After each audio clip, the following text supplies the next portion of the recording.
Hello and welcome. Join us today as we discuss ways that the Oak Park Neighborhood Center supports children and families to meet their needs and address the issues of poverty. This episode complements our recently published Community Data Watch on child poverty in Halton, which can be viewed on our website at www.cdhalton.ca. The Oak Park Neighborhood Center, or OPNC for short, is a welcoming community-based agency that began in 1999 with 6 women meeting together. For over 25 years, OPNC has offered a wide range of programs and resources that support and connect our community, serving people of all ages in poverty support, family programs, multicultural programs, disability support, financial literacy, and much more.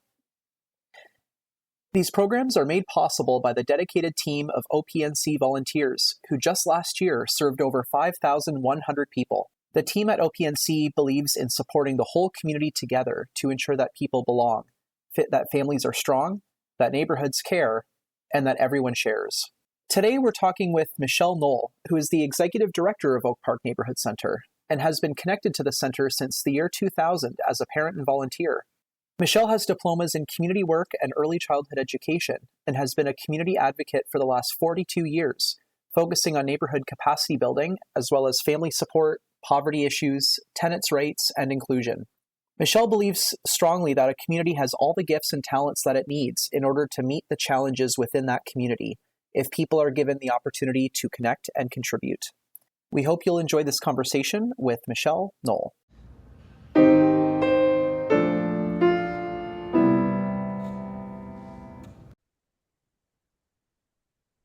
Okay, so welcome everybody. Welcome Michelle Knoll. Thank you for coming on board the podcast. We're very excited to have you. Well, thanks so much for inviting me. I appreciate it. Yeah, of course. So Michelle is joining us from the Oak Park Neighborhood Center. And we're going to jump into the first question, if that's all right. Awesome. Okay. So Michelle, what are you working on right now that you're most excited about? Oh, I can't tell any secrets. Okay, let me see. I am excited about something I'm not quite ready to talk about yet. I think, well, of course, we're getting ready for summer. I love having the kids here and providing an opportunity. We do a lot of just stuff we used to do as kids outside in your backyard. We don't go on a lot of fancy trips. We just have fun, put the sprinkler on, and we get so many positive comments from families. Oh, I've signed my kid up for this expensive camp up north, but they'd rather just do yours. They have more fun, and we just spend a lot of time outside, under the trees and sprinklers and what do you call those scavenger hunts and Oh, things. And fun. I love seeing kids outside enjoying the outdoors. So looking forward to that. Right now, we're heavily involved in um, we do taxes year round. So this is Hmm. tax season. And we do something like 1,600 tax returns a year. So this is busy season. And, like to be offering that to people and seeing people benefiting from um, the government benefits that opens up, et cetera. And we get Hmm. getting a lot of nice feedback from that we're there for people where it's something they would normally have to pay for and can't always afford to do that. So those are two of our things. The other piece that's to be continued. We'll see. Oh, the suspense. Yeah, yeah, Right on. I do remember from visiting the neighborhood center, like there's lots of beautiful green space. Hmm. yeah. Very lucky to have that opportunity for the kids to play outside. Um, we've had kids who've put together like a pretend store with pine cones and things, and anyway, there's a whole economic system they've set up between who has pine cones and who doesn't have pine cones. And anyway, it's Oh my close to my gosh. heart to see kids enjoying the outdoors. So, Having that recreation time or that yep, play time. Yeah. yeah. Oh, so I mean, yeah, those are two really pivotal opportunities for folks both to have the outdoor space for the kiddos and the tax clinics as well for this time of year that we're in tax season. And yeah, so I mean, as a very general follow-up, why is that important to you or important to the community? Yeah, so, when we think of people in poverty, typically, and even from a government standpoint, government sees the relief of poverty as food and clothes. And the reality is, if all we give to people in poverty is food and clothes, well, we're never helping them get a leg up. We're kind of Mm, keeping them in those same circumstances. If if we change the thinking to financial wellness and hey, we're going to do your taxes. So could be a single dad who says, hey, I need some help financially. And I say, are you up to date on your taxes? No, mm, stop doing my taxes 3 years ago because I owed the government money. Yeah, but you have 3 kids. That's $15,000 a year in child tax. Oh, never thought about it that way. You don't need to borrow money. We need to get your taxes done. So you're getting those benefits and the trillion benefits. And so that's why it's so important. And when we have that opportunity to educate people a little bit of the money they're leaving on the table, it empowers them. Then they're making decisions mm, themselves. Oh, okay, I got some money. I can pay off some debts. I can maybe, fix my car that's not working properly or buy my kids, the second pair of running shoes they need for school or and then that builds a confidence and oh, okay, I am in control now of my circumstances. I mm, don't have to feel uncomfortable by asking people for money or delaying a payment or managing money coming in and out. I suddenly have income. And with that comes some empowerment and hopefully, an understanding with the kids involved in that home as well. Oh, so that knowledge is then passed on generationally. And with the taxes that we do also comes, where are you at with your hydro and gas? Let's have a look at your bank account. Wow, you're paying $24 a month in banking fees. And years ago, and I wish I wrote it down. I don't remember who said it to me, but it was somebody, a bank. It was a bank stat, and they said that if people have $25 left in their bank account at the end of every month, they're 80% less likely to go and get a payday loan. oh, And so wow. in my line of business, if I have a client, a member, we call it the people we support members, if we have a member who comes in the door and turns out they have a payday loan, um, it's disastrous. You are never paying, off that loan. The Mm, payday loans are at 40% compounded interest. So, we had a woman, um, harmless enough, in school, finishing university, but took out a loan for $7,000 to pay off her textbooks that year with as the payday loan. That grew. What did I say? It was anyway, it was double. 40%, I think. Yeah. So the loan she had never missed a payment, a monthly payment, but within 3 years, it had doubled in the amount that she owed back. And now she was in real trouble. Well, how do you pay that back? And what a lot of people don't know is with those payday loans, they have some hidden fees when you sign the Mm, 25-page document that is tiny font. And some of the many of the lenders have an insurance policy that when you sign that bottom line, you've added an insurance policy to it. So you think you're paying the minimum payment, but the reality is part of your payment's going to an insurance policy that you didn't know you signed up for. So your loan is growing. oh So my. anyway, those are this is why we have that focus on year-round tax returns on we do interest-free loans and this financial literacy around, well, let's look at what you're spending on. Let's add it up. And that extends to education around utilities, how utility bills work. Um, there are things we take for granted that everyone knows And if you have not grown up in a family where those things are explained to you, how a thermostat works, Mm, when you turn it up, it costs more money. If somebody hasn't said that to you, and I've had a number of people say, how do they know what I'm doing in my own house? What do you mean it costs okay. more?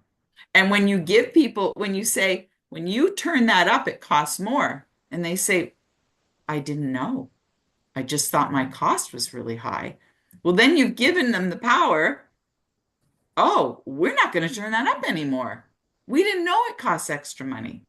And the thought was, how do they know what I'm doing in my own house, Hmm. right? There's not, it's a connect the dots kind of thing. And we had a gentleman come in many years ago, uh, and I had kind of given him, here's with electricity, you're going to do it after 7 o'clock. You know, the things most of us know.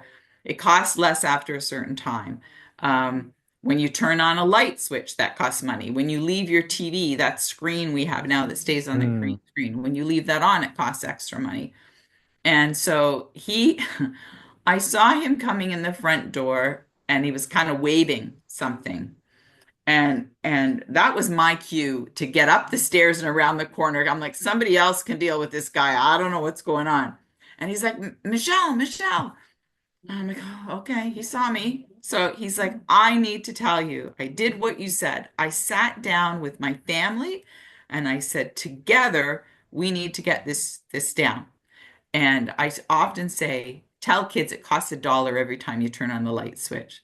And that means we mm. can't get something at the dollar store. It doesn't cost that much, but it's something that sticks in a child's mind. Right. I Yeah. really need this light on. It costs $1. Oh, I might not get a special treat at the dollar store this week because I've spent it on power, right? Mm. So anyway, he involved the whole family, and his what he was so excited to share was he'd saved $100 on his hydro bill that month.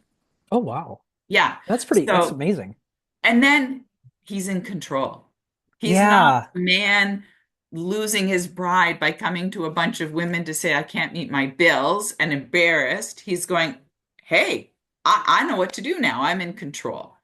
And that spins off that self-esteem, that confidence Mm, that I'm in control, then spins off into, okay, I've got some more confidence here. And your time isn't spent worrying about moving money away and who can you pay and who can you not pay and who has the highest interest. It gives you that freedom um, to breathe a little bit, which of course then's improving your relationships with your children. You're not under that stress. And I often find women, people who struggle in poverty are used to fighting a lot on the phone. mm. I know I Yeah. can't pay that. I'm going to get you. I'm going to move it, right? And kids are hearing that too. My mom's always angry. She's always mad at somebody on the phone, or she's not going to pick up the phone because she recognizes that number. And so when we can give people the tools to be in control of the financial situation, it changes everything. And we know, there's a theory that when you're struggling in poverty, you have so many things battling in your brain for attention that you don't have the capacity to move forward in a Mm, positive way in something in your life. So if we can take the stress of that financial, lessen it a little bit, then what does that free up in your brain to be able to concentrate on a goal, maybe spending more time with your kids. Maybe just it gives you time to go for a coffee at Timmy's and just breathe for a minute. You know, maybe it allows you to think, maybe I could take a course, maybe I could volunteer somewhere. And then the self-esteem just grows from there, right? I'm confident in who I am now. I've got some power and knowledge that gives me that freedom to think, okay, I have a brighter future. My future's a little bit brighter. So hmm. that was a really long answer to that question, but I'm really, and all neighborhood centers, this is our mandate. We're not there to just keep providing and providing and providing. We want to meet you where we're at and recognize you for the potential and for the talents and gifts and dreams that you have, and let's see if we can access that. Let's see if we can help Mm, you a little bit. Um, do what you want to do in life and take some of those challenges off your plate. Because if we are just, as I said before, if we're just giving you food every week, we're not really helping you. And having said that, there are people who struggle with disabilities and mental health who we will always just give you food every week. And maybe all we're going to do is brighten your day that day. Maybe Hmm. we'll make things a little brighter. Maybe we've got an opportunity that you know how to knit and you're going to come to a knitting class for our after school program, or you know, you were a poet and you want to come do something with our seniors and share something. So absolutely have those opportunities where we can, but sometimes it's just about somebody leaving. Maybe we're the only person-to-person contact they have in a week, and that we, you know, ask about their day. How are you doing? Hmm. We had a gal used to come in, and people would always say, "How are you doing today?" And she had this miserable story all the time. Well, this and that. And I said, "What happens if we change that and we say, 'You look great today?'" And it totally changed her response. Hmm. Yeah, well, you know, and then she'd ask how we were. And so it wasn't a dreary, you know, Yeah. Tigger kind of a, not Tigger, Eeyore. It wasn't Tigger. You know, an Eeyore kind of a response to, yeah, okay, maybe I do look good today, you know? And that's really that's what we're all about. It's about neighborhood, it's community, it's about belonging, Hmm. it's about building each other up. And so um all of the things we do have an element of that, whether it's children in poverty or seniors in poverty or whatever aspect. It's really about we see you who you are and your dreams and your passions and your capacity, um, rather than maybe your present circumstances that are a little not great. Yeah. I mean, like 100%. I think, I mean, first off, I would definitely take a knitting class. So if that ever ends up materializing, Okay. I will register. I love Yeah. knitting. Um, yeah. But what really stood out to me there was the term you mentioned a few times, which was empowerment.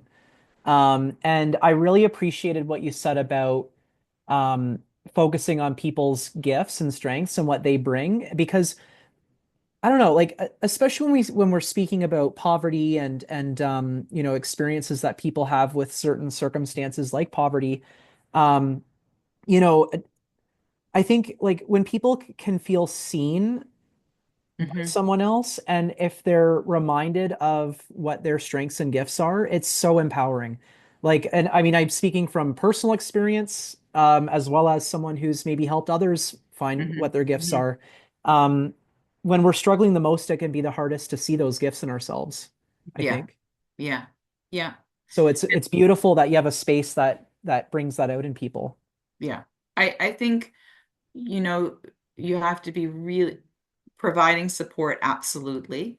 But you have to be really careful that your kind of privilege doesn't affect how that is perceived, right? So there's not, it's a Hmm. non-judgmental kind of, we're here from you. How can we help? How can we assist? What's your plan?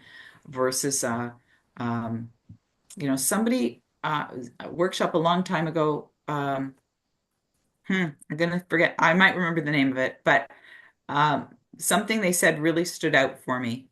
And it was at a food bank in the act of giving your food. So you've come to collect food and there's someone behind the table. Here you go. In the act of doing that, the person doing the giving is saying, I have the power to decide what Hmm. you get. You don't. And that really stood out for me. And I'm very adamant about our food banks that people choose. So we may only get, you know, 30 of something, and so everybody can only take one. But there's a sign that says, you know, take one. It's not me saying you are allowed to have Right. one. And so you can choose to take it, you can choose to not take it. But trying to make that less um, about the person behind the desk being God who chooses how many you get. I'll tell you, I have some odd concepts about food banks. I'll tell you right now, not everybody would agree with me. We got an amazing donation from the Oakville Islamic Foundation Society. Might get that wrong. Anyway, great people. And they brought us so much peanut butter. I can't even tell you, Oh. cases and cases of peanut butter. And so the question was, does everybody get one thing of peanut butter and we store the rest away? Or does everybody get two peanut butter and then we don't have a storage problem? And why do I get to decide that Mrs. Smith gets one peanut butter and I'm going to decide Hmm. in a month if she gets the other peanut butter? Oh, it all came in. Mrs. Smith is an intelligent woman. She can decide what she does with her second peanut butter. Maybe she really likes peanut butter. Or maybe then she knows I'm covered for peanut butter for a couple of months. And is that kind of thinking this, why? So I don't believe in storing a lot of food for food banks. I believe if we have food that comes in, people have the capacity to decide how much they get. Hmm. And so we have a cupboard for food bank. I mean, Food for Life is awesome to us and drops off food 3 times a week at our 2 locations. Oh, wow. Um, so we do a big food drive in June. And that same thing happened with cereal. We got boxes and boxes of cereal.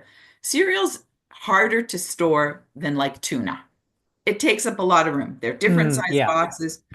So it was June, and we went, where are we going to store this and why? So everybody got 4 things of cereal each. I'm like, this is for you for the summer. It's up to you. Figure it out. Take what you need. Whatever you need. And then it's in their cupboard versus them going, oh, my cereal's gone. Will I get some next week? Will they have it next week? No, you already know. You've got 4 cereals, maybe a month, depending on how much cereal you go through. And so why do we have to control people that way? Why couldn't we Hmm. give them what comes in? Just doesn't. Anyway, that's my little crazy food bank theory that gets me in trouble sometimes for talking that way. But Well, but I think it speaks to that empowerment piece, right? Or even just the kind of the ethics of it, like whether it's up to, like you said, like questioning whether it's up to the person with the resources to decide who gets this as sort yeah, of a gatekeeper, right? yeah, Yeah, like I think something that you mentioned really sticks with me, and that's, recognizing people as being the experts of their own lives that way, and recognizing that they have the capacity, despite what their circumstances are, um, as an yeah, independent person. yeah, yeah, exactly. Hmm. Yeah. So, I mean, And we that we goes back to the dignity, right? the I have dignity. made an assumption that because you're poor, you don't have the capacity to decide how often you should get a box of cereal. I've decided, no, you you can manage your own cereal. Why do I have to take even that privilege away from you? It's just wrong. So, I mean, going off of that and a few other of the themes we've been talking about here, what is already happening that you'd like to see more of? Um, what is already happening I'd like to see more of? I really want to do, and it comes from something with Community Development Halton we did this summer. What's it called? Living room? The Oh, public living room. public living room. Yeah. That was so exciting. Maybe scary. It was a lot of fun to see the response of people walking by. So, so we were outside, with some couches and stuff and just outside the neighborhood center. And we'd say to people, come join us. And some people were like, Hmm. what are these weird people doing? Like, I know, I just want didn't are they like it, what's going on? Is it a religious thing? Is it a political thing? Which is too bad. Why can't we just have people get to chat? We don't have to have a we're gonna An sign agenda. you up for Tupperware or something. So some people literally looked afraid that to come Yeah. chat. Other people were like, yeah, this is me. I'm all in. What are we talking about? So I really want to do something. We have something coming up this Wednesday. It's going to be the first of our chats. Um, and we would like to do them every couple of months. this one's going to be indoors, where we kind of pick a bit of a topic, a theme, Hmm. and we're trying to look at what does that look like to bring people together around, maybe it's a homeless, let's talk about homelessness. People are seeing homeless individuals all over Oakville right now. That's a newer thing in the last couple of years. And let's talk about that. How do you feel about that? What can we do about it? Hmm. Do those conversations lead to a group of people who say, we want to talk more about this? We got some ideas. Maybe it does, maybe it doesn't. Maybe there's just power in having the conversation, being transparent. So I'm really feeling that stuff out. Hmm. For me, as an executive director of a, large, small agency, we have, we're kind of got a lot of stuff going on, but we have a small staff team. And so every time you get a bright idea, somebody has to do it. Yeah. And for this one, it's definitely me. And so how do I squeeze that in? I just really feel it's important um, to be relevant to our community, and how do we open the door a little bit more to provide that space um, to do that. And I think that is something we could certainly do better. You sometimes get bogged down, obviously, but people call you who are living in their car, or, Yeah. terrible circumstances, and that certainly stop everything. Like, we want to help you. And so when we're talking about the building community piece, where we bring people together for conversations, that falls to the back of your pile of stuff to do. And so that for me and for the agency, I'm hoping that that's something we can move forward a bit uh, more with this year. So we'll see. Hmm. Wednesdays are kickoff, kind of, for our first event, and we'll see how we progress. And I don't. One of the things I struggle with is, how do you do it without having interest groups? We're in the middle of an election right now. Hmm. How do you do a community event without having people with their own agenda coming and taking that over? That's not what these are about. It's about respect for each other, regardless of income, political party, demographic, to have honest, open conversations and have respect for each other. And I'm not hearing a lot of respect these days Hmm. for differing views of opinion. And so I'm a little worried about that. Um, and I'm not sure how to kind of moderate that, but continue to have a conversation flow. But that is one of my things I really want to do better at Hmm. this year. And, if we are, how do I say this? If we are hearing a lot of negative, hurtful comments, and we allow those to go and just kind of go, yeah, okay, I'll see you tomorrow, and don't address those and stand up, Right. or supportive, uplifting kind of language, then we're part of the problem. And personally, I just feel that really strongly, that I need to kind of go, yeah, I'm actually not okay with that, rather than just doing the polite Canadian thing and walking away. I, Right. I think I think in some ways our silence has allowed a lot of that very negative comments that seem to be happening a lot right now. I think we've given them power, and we've given them space in our silence. And so personally, um, that's something I'm really trying to do better at. Yeah, I find it's one of those, like, it's a delicate balance with in convening people because, you know, yeah, I don't pretend to have an answer because I think it's a challenge with trying to facilitate a space that feels safe and comfortable for everybody to not only, be heard, but also just to exist in. And Mhm. when and yeah, it's but I like what you said about addressing certain things as they come up. Like I think that is important too. And it might be hard and uncomfortable, but I think it's important, especially if we want people to feel safe, but also to develop that trust to be able to Yeah, continue having those conversations. Um, so, given those challenges, although I think the idea of the chats is really exciting. I like what would you like, want, or need from the community to make those steps as successful as they can be? Um, I think I need people to be respectful of each other and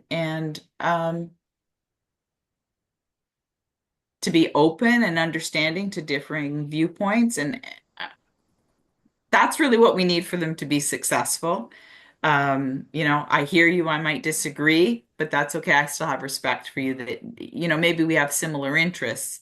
We just have some Hmm. different viewpoints about getting there. So that's the key to keeping this successful, to making it successful. And I think in terms of the center is really built on a volunteer base. What talents have you got? What do you want to share? And I think we are in some challenging times right now. People are worried financially. They're trying to balance a lot of things to meet bills and to it's just negative. Yeah. You know, you finish work and you go home and you went, what happened today? What happened today? And What do even I happened? need to know? Like you're at the point where, do I need to know? And so I think there are a lot of competing interests. We're all stressed. We're all um, it's a lot for an agency to say, what have you got to give? And I'm not Right. talking cash. What have you got to contribute? We've got a garden. I really Mm. need some people to manage my garden this year, and everybody's disappeared. And we use that garden to teach the kids about growing and outside and gardens and where food comes from, but it also feeds our food bank. And so when I lose people who have the mental space, capacity, and time and energy to volunteer, um, when we lose those, it really affects the center because we don't have staffing for that. And so we're outside my door. As soon as I'm off this call, the kids are going to start planting the seeds in our little grow light thingamabob I bought. Oh, nice. And so the next piece of that is to keep those alive. And Okay. that's a lot for me to do by myself with 45 after school children. I could really use some real adult help. Not that the kids aren't awesome and they're totally into it. They love Sure. it. Yeah. But yeah, I got a few other things on my plate, and managing all the seeds is just an additional thing. So I like we need people We to need people. contribute. And I understand that's a really hard ask right now for where people are just trying to manage day to day. Yeah, it's like when we think about volunteerism and engagement like that at a center like Oak Park, and all of the wonderful things that you do for with and for the community. It's like, in the most difficult of times, I think it's probably when we need those spaces and those programs the most because it's a part of our collective resilience. But it's also like you're speaking to, so challenging for individuals to commit to at those points in time when things are that much Hmm. harder Hmm. or less affordable. Maybe people are working more if they're fortunate enough to have a job. Um, yeah, yeah, that's Yeah. that's some, yeah. So, given all of those challenges that we're in right now, what would be, from where you stand, the best thing that could happen? Um, well, I think the Canadian unity is huge right now. I love that. I love that we're coming together. And with that coming together, then you find people tend to focus less on differences, right? Which is really what a neighborhood center is about bringing people together around common good. And so I think there's some really good potential in that. Um, you know, I'm 10th generation Canadian, and someone who's a newcomer will say, "Well, what are your Canadian traditions?" Well, we don't really have Canadian traditions per se because we all come from so many backgrounds. And my That's right. background, Irish, Scottish, French, Dutch, so many things. And so it's a merging of all those traditions. And, maybe some of what's happening now almost is forcing us to find an identity. And I love Mm, hearing, I'm enjoying listening to, some politicians, some celebrities, some other people speak about what Canada means to them. And mm, I'm going, hmm. yeah, they kind of hit the nail on the head. Have I ever articulated that as a person myself? No. But to hear other people speaking to, I'm like, Sure, yeah. yeah, wow, what they said in that speech kind of really encapsulated. How did they do that? It touched on so many things that I agree with. And so, maybe this is a great opportunity. That's the way you're supposed to like, okay, might be a shitty situation, but what's the silver lining, right? Hmm. And I'm really enjoying people saying things about the Canada that I love, and finding commonality in that. Hmm. So hopefully that mushrooms into something great, for us as a country, and maybe we have a better understanding about what our traditions and passions, um, and future, um, looks like. Oh, for sure. I mean, So I don't remember what the question was, but I hope that's what that's yeah. what I went to. Well, yeah, like what's the best thing that could happen? And you're speaking to these really important points about Canadian identity, so thinking beyond Halton really and thinking nationally, like what is it that brings us together? Where do we find commonality and common ground? And that to me that ties a lot into what we're speaking to earlier about working through differences and having that mutual respect um and I really think this all comes full circle in this conversation to, um, some of the work that you mentioned that you do at the center, like to address, the needs of the community and the members of the folks that come to the center, um, and I got a bit of a shiver when I think about how generational that work is. Like how Mhm. because you have a sense of place in a neighborhood center, with green space, that's very open to parents and their kiddos, and people of all ages, and the emphasis on financial wellness and empowerment, and then looking at, the recreation and the learning experiences, whether through growing food or just being a part of that community for the kids, like how like the impacts that can all have on child poverty, for example, by supporting the parents and the kids, and really just you know contributing to that generational resilience um, that I think maybe is a big part of what makes us Canadian. Um, Yeah, I hope so. I hope neighborhood centers should provide an opportunity for, people who maybe traditionally wouldn't connect with each other to connect. And mm, so, you may be the lady, who wears a hijab who has a 2-year-old next to another lady, who doesn't wear a hijab with a 2-year-old, but you find commonality in your 2-year-olds. And when they head off to kindergarten at 4, you know her as, you know, as your friend, your daughter's friend's mom, not yeah. as somebody I don't identify with. You found commonality, and that is so important, um, to society in general, that we do find similarities rather than focus on those differences. And that's what builds, well, that's what we're all talking about as a nation, Yeah. is that we are unique, I think, in that, and um, we have found a nice balance that, um, that works for everybody to be welcome. Mm, I appreciate that. Um, so, in closing, Michelle, I'm just wondering, is there anyone else doing important work to address poverty or child poverty, or even more generally supporting neighborhoods, in more broadly that you appreciate?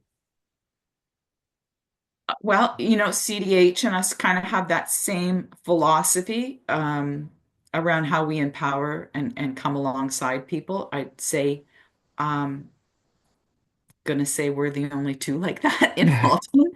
I'm Oak Park Neighborhood Center is a part of the Toronto Neighborhood Centers. We're members of that, and we have 37 neighborhood centers in Oh, wow. Toronto, Greater Toronto. They're all over, It's but amazing. we connect with Toronto Neighborhood Centers and love um, love meeting with those guys. A lot of wisdom there. I mean, neighborhood centers have been around for hundreds of years, and um, a lot of what we do has been tried and tested by other neighborhood centers, and they gave me some great ideas. I went to Humber College as a community worker, and in Etobicoke Lakeshore, there's a community health center called LAMP. And much of my philosophies around how we support people, it's where I was introduced to John McKnight and his Hmm. philosophies around building community. I hold very dear, and the mentors that I had through that, many of them are gone now, but there's still a few people. I'm now becoming kind of the oldest in the neighborhood center groups, not the oldest yet, but I'm inching up, Getting and there. it's really empowering to me to see people who are younger, who are still embracing those philosophies of how we support people and see their assets rather than their deficits, and Mm. build people up, and the power that that has to build community. I mean, it makes us all richer when we're able to help people who are most vulnerable in our community. You know what? I will say I'll do a little tiny shout out. There's some great people at Halton Region as well. Um, there's a handful of people who have this embrace the same philosophy, and um, feels good to know that as I'm maybe Yeah. inching towards retirement years, that there are people that are going to keep um, that concept going for Keep it sure. going. And to take it to even more new heights, and Absolutely. see what we can do. Yeah, Yeah. or see what we can Yeah. do together. Oh, that's fantastic. And I actually, as a final question, where can people go to learn more about the work you're doing at the center? Yeah, we have a website, opnc.ca, and we're terrible about updating our website. I'll tell you, like I said, we do a lot with a very small team, and Hmm. marketing is not one of our staff positions, so we do the best we can.